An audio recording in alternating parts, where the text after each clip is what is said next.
65 ವರ್ಷಗಳ ಬಳಿಕ ಒಕ್ಕಲಿಗ ಮಹಿಳೆಗೆ ಕಾಂಗ್ರೆಸ್ನಲ್ಲಿ ನಾಯಕತ್ವ. ಆರತಿ ಕೃಷ್ಣ ಹೆಸರು ಮುಂಚೂಣಿಯಲ್ಲಿ. ಸಚಿವ ಸಂಪುಟದಲ್ಲಿ ಒಂದು ಸ್ಥಾನ ಖಾಲಿ, ಆರತಿ ಕೃಷ್ಣಗೆ ಲಾಭದ ಸಾಧ್ಯತೆ. ಒಂದು ಸ್ಥಾನಕ್ಕೆ 5 ಆಕಾಂಕ್ಷಿಗಳು, ಯಾರಿಗೆ ಒಲಿಯುತ್ತೆ ಮಂತ್ರಿ ಪಟ್ಟ? ರಾಜ್ಯ ರಾಜಕಾರಣದಲ್ಲಿ ಕಾಂಗ್ರೆಸ್ನ ವಿಧಾನ ಪರಿಷತ್ ಸದಸ್ಯೆ ಆರತಿ ಕೃಷ್ಣ ಅವರ ಹೆಸರು ಭಾರಿ ಚರ್ಚೆಯಲ್ಲಿದೆ. ಇತ್ತೀಚೆಗೆ ನಡೆದ ರಾಜ್ಯ ಸಂಪುಟ ವಿಸ್ತರಣೆಯಲ್ಲಿ 20 ಮಂದಿ ಸಚಿವರಾಗಬೇಕಿತ್ತು. ಆದರೆ 19 ಮಂದಿ ನೂತನವಾಗಿ ಮಾತ್ರ ಪ್ರಮಾಣ ವಚನ ಸ್ವೀಕರಿಸಿದ್ರು. ಆದರೆ ಖಾಲಿ ಇರುವ ಒಂದು ಸ್ಥಾನಕ್ಕೆ ಆರತಿ ಕೃಷ್ಣ ಅವರ ಹೆಸರು ಫೈನಲ್ ಅಂತಾನೆ ಹೇಳಲಾಗ್ತಿದೆ. ಈ ಬಾರಿ ವಿಧಾನ ಪರಿಷತ್ ಸದಸ್ಯರೊಬ್ಬರಿಗೆ ಅವಕಾಶ ಕೊಡಬೇಕು ಅಂತ ಪಕ್ಷದ ಹೈಕಮಾಂಡ್ ಚಿಂತನೆ ಮಾಡ್ತಿದ್ಯಂತೆ.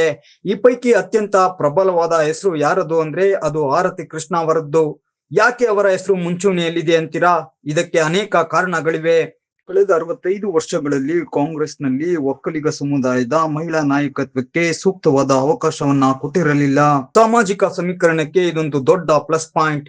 ಆರತಿ ಕೃಷ್ಣ ಅವರು ಎಐಸಿಸಿ ಅಂತಾರಾಷ್ಟ್ರೀಯ ಪ್ರಧಾನ ಕಾರ್ಯದರ್ಶಿ ಆಗಿದ್ದಾರೆ. ರಾಜ್ಯದಲ್ಲಿ ಅನಿವಾಸಿ ಭಾರತೀಯರ ಘಟಕವನ್ನ ಸಚಿವಾಲಯವಾಗಿ ಪರಿವರ್ತಿಸುವುದಕ್ಕೆ ಅವರು ತುಂಬಾ ಶ್ರಮಿಸಿದ್ದಾರೆ.